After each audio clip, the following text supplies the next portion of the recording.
Okay, I'm ready. Oh, it's going? Yes, okay, hi. Okay, I'm going to explain my game. It's called Rolling with the Fast Multiplication. So, all right, my materials, you have these multiplication cards. These are the product of up to 12 times 12. So all the multiplication table is 12. And this is just one sheet. There are two sheets. You will need a scratch sheet of paper and a writing utensil. Also, you will need two pair of dice, preferably each pair of the same color. However, I'm going to go with shape. So these are circular die, and these are square die. That's how I'm going to pair them up. Okay, so the object of the game is each player is going to have an equal amount of cards, which are right over here. And the object is that you have to flip all of your cards over. And how you flip your cards over is you multiply.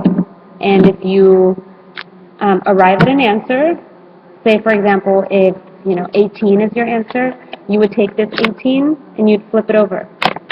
That way, it'll be blank. So once all your cards are blank, that's how you know you won. All right, so now we're going to start. First, you decide who gets to go first. You can either do rock, paper, scissors. You could say, okay, whoever has the shortest name goes first, longest name. It's really up to you. Okay, so whoever goes first rolls all four die all at the same time. Okay, so here you have these two go together and these two go together. So for my first equation, I'm going to write 5 plus 5 equals 10, and 4 plus 1 equals 5. And then you take the two sums and you multiply them to find the product. 10 times 5 is 50. Okay, so now you look over at your cards, and if you have 50, then you would flip it over. But I don't, so I keep going.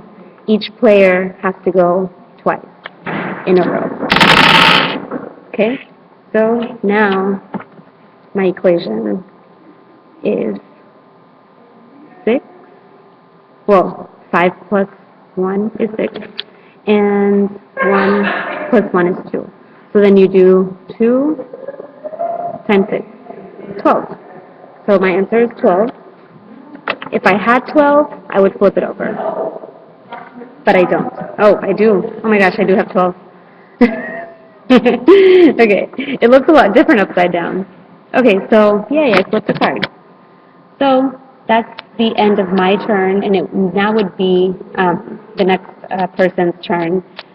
So in this whole process, I could also be challenged. So for example, in the first turn, 5 times 10, if I had answered incorrectly, say if I said 40 or 60 or however, then my opponent could challenge me, and they could use a calculator to see where the mistake was made, because there's addition here and also multiplication.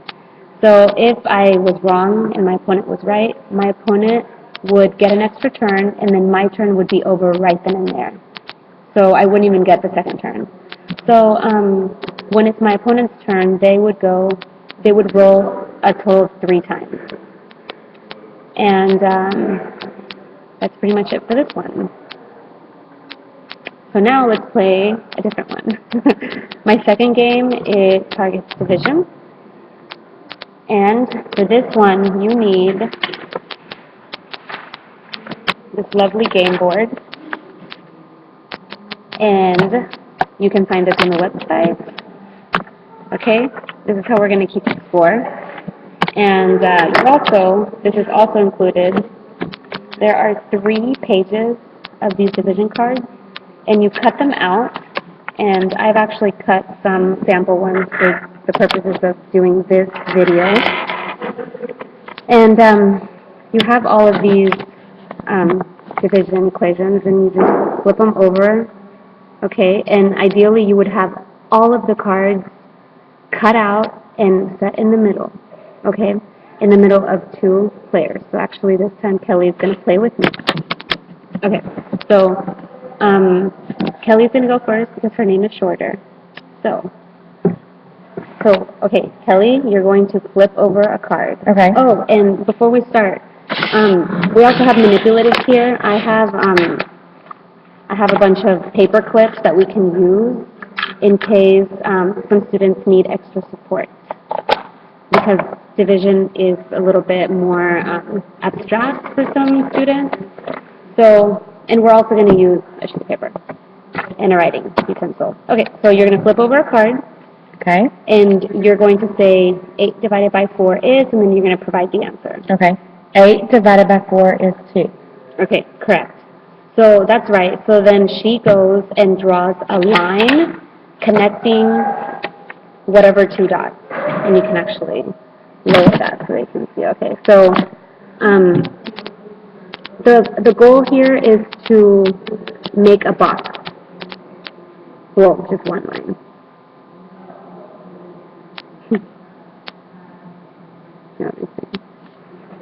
Okay.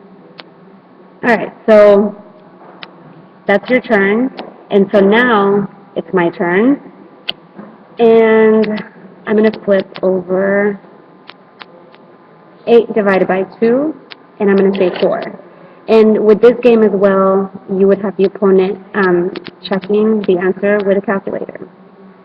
And same thing, if you're incorrect, you lose your turn, and then the opponent gets an extra one.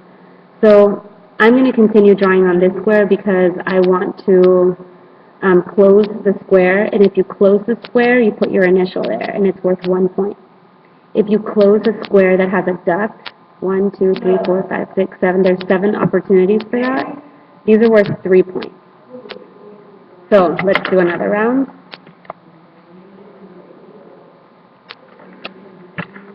So 4 divided by 2 is 2. Mm-hmm.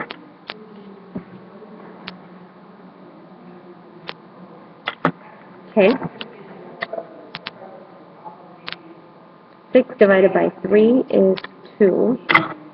And, I'm going to come over here. And this game could really go on for a really long time, so the best thing to do is set a timer. So I would set the timer for maybe 4 to 5 minutes, and then you would play continuously, and this encourages them to do it fast. So 6 divided by 2 is 3. And I want the duck, so I'm going for the duck. Okay, 10 divided by 2 is 5.